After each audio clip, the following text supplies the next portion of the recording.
Okay, so here is the notes for Unit 5, Lesson 1.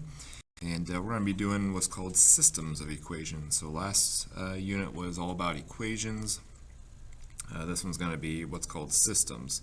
So first off, I can explain what a system looks like, or what a solution looks like for a system of equations, and I can solve a system of equations by graphing. So that's kind of the main thing here is graphing. There's actually going to be 3 different ways of solving these, and today's is about graphing. We'll do what's called substitution and then elimination eventually, so those are the other 2 ways we're going to do it.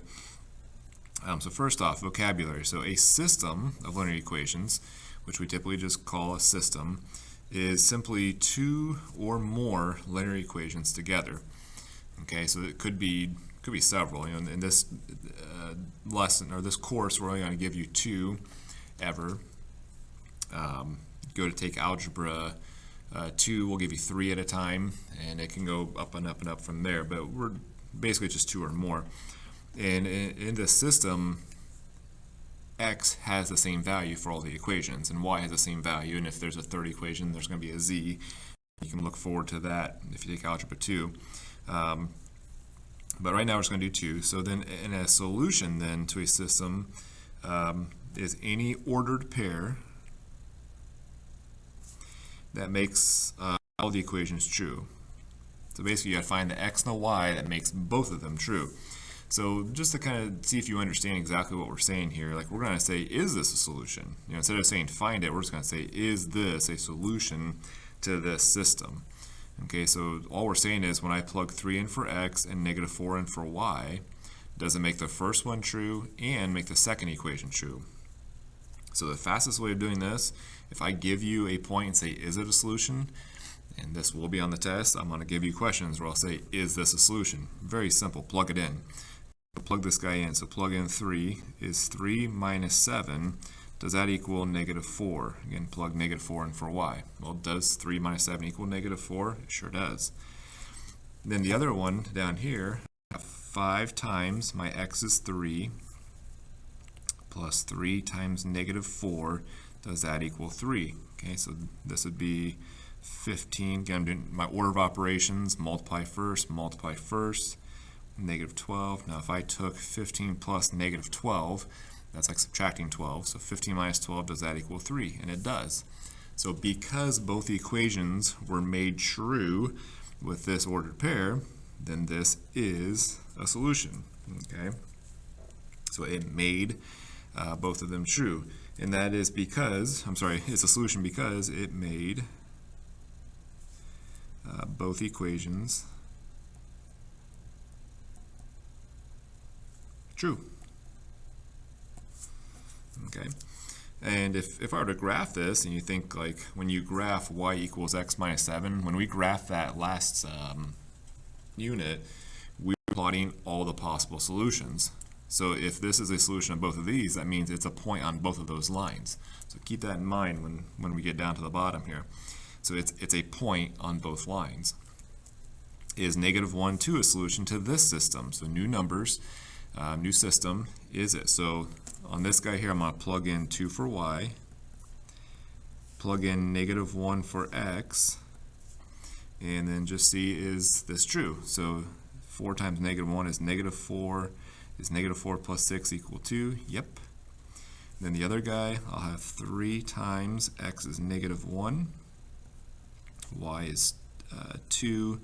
Does that equal 1? So this would be a -3 plus 2. Does that equal 1?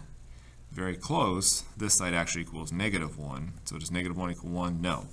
So the point is not a solution because it didn't make the second one true. Because it did not make the second equation true. Okay, so it was on this one, but it wasn't on that one. Okay, so it was a solution to that, but not that. So like we said right here, it made both of them true. So if it made both of them true, that means it was on both of these lines. So if I graph these, that's the points on both lines. Okay, so keep that in mind. What are we looking for here? So graph, I'm just going to graph both of these guys. Okay, so graphing these guys, Again, to graph the first equation, -5, so y-intercept is -5, has a slope of 1/2, or 1/2 means +1 in the up direction, so up 1, and then +2, that'd be to the right, so up 1, right 2, up and right 2. I'm just going to kind of keep that pattern going. Put my arrows on the ends.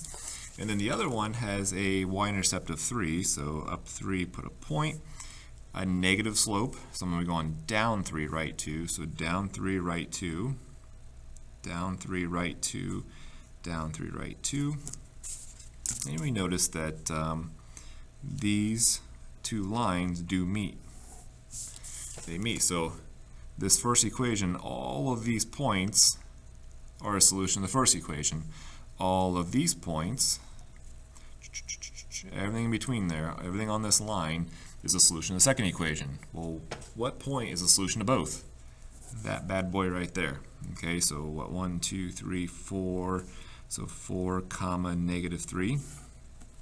Which point is on both lines? 4, -3. So that's my answer. Okay, now if you went back and plugged these in, plug in 4, 4 times 2 would be 2 minus 5 is -3. Hey, look at there, that's what I was supposed to get. Plug it in down here. If I plugged a 4 in here, that'd be -6. -6 plus 3 is -3. It was a solution to both. You know, so that one worked. Sorry if I'm off the screen here.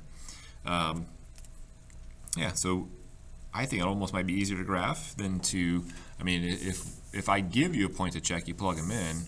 If I don't give you a point to check, you don't want to just guess and check a bunch of points. Just graph it real quick and see where they intersect.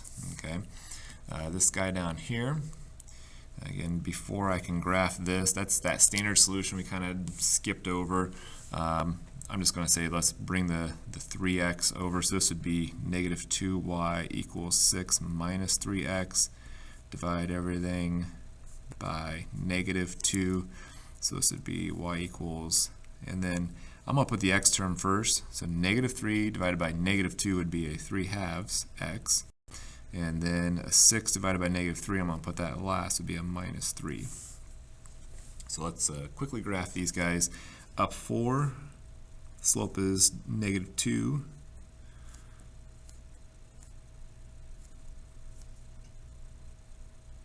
For some reason I feel like I got off there a little bit. But yeah, it's a straight line. So let's see here. So there's the first equation, and then the second equation, down 3, and then from there, up 3, right 2, up 3, right 2. If you notice, I already got my solution. I don't really need to keep graphing, but I did anyway just to finish the graph. But what point is on both? Right there, this guy. So 2, 0 is on both. If I were to plug those in up there, it makes them both true. So and I can double check if I need to, but that's the point that makes them true. Okay. So where do we find the solution? Hopefully this is pretty clear by now. It's at the intersection.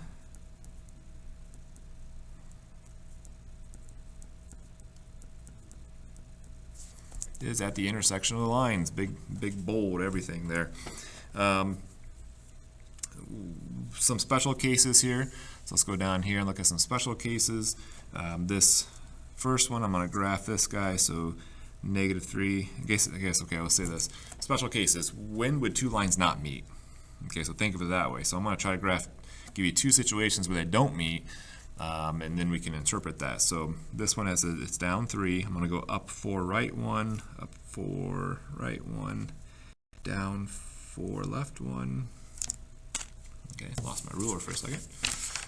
Here we go. So we got right there. This guy here, let's bring some stuff over. So this would be 2y would equal a positive 8x plus 8. Divide everything by 2. I got y equals 4x plus 4. Again, and notice this kind of a y-intercept of 4, but look at the slopes.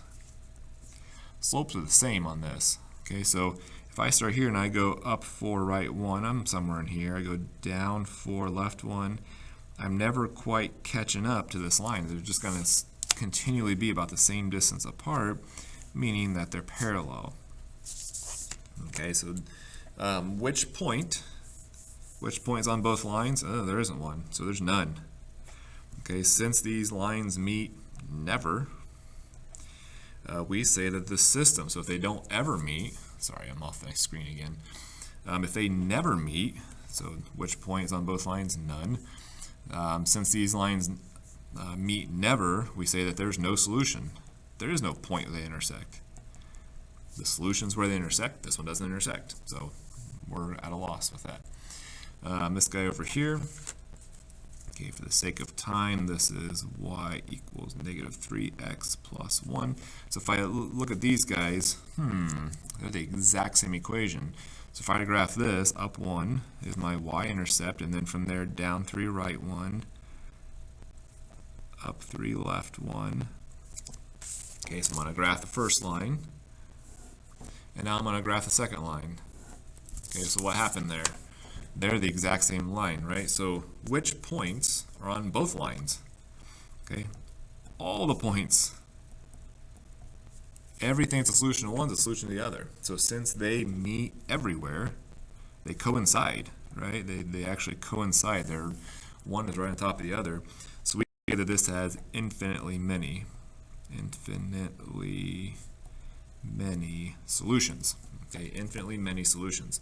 So there's your two situations here. Okay, back up a little bit, back up. Here we go. Your two situations are, you're going to have parallel lines.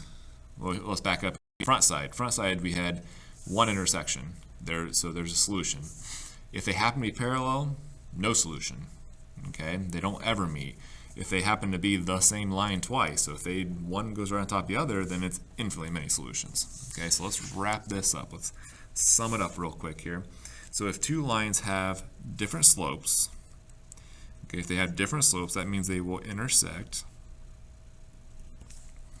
and have one solution. So you're thinking like last unit we had same slope, different y-intercepts, parallel. If they had opposite reciprocal, they're perpendicular. Well, right now we don't care if they're perpendicular, because if they're perpendicular, they have a solution. So it's just, are they different slopes? You know, if they're opposite reciprocals, they're different. Well, so is everything else that's different. They all have one solution, so we don't have to worry about that. We don't care if they're perpendicular necessarily. We just want to know if they have different slopes, they're going to meet eventually, so we'll have one solution. If two lines have the same slope, one of two things can happen. So like down here, this one's also same. So these up here, they have the same, these are the same slopes of 4, these are the same slope of negative 3. That doesn't, having same slopes doesn't define it, okay? It's if they have the same slope and different y-intercepts, that means they're parallel and they have no solution, okay? If they have the same slope and same y-intercept, that means it's the same line, they're coinciding, so they have infinitely many, I'll just say infinitely many solutions, okay? Infinitely many solutions. So, do you get it? So here, we can figure out pretty quick here, just by looking at the slope, okay? Looking at the slope, different slope, one intersection.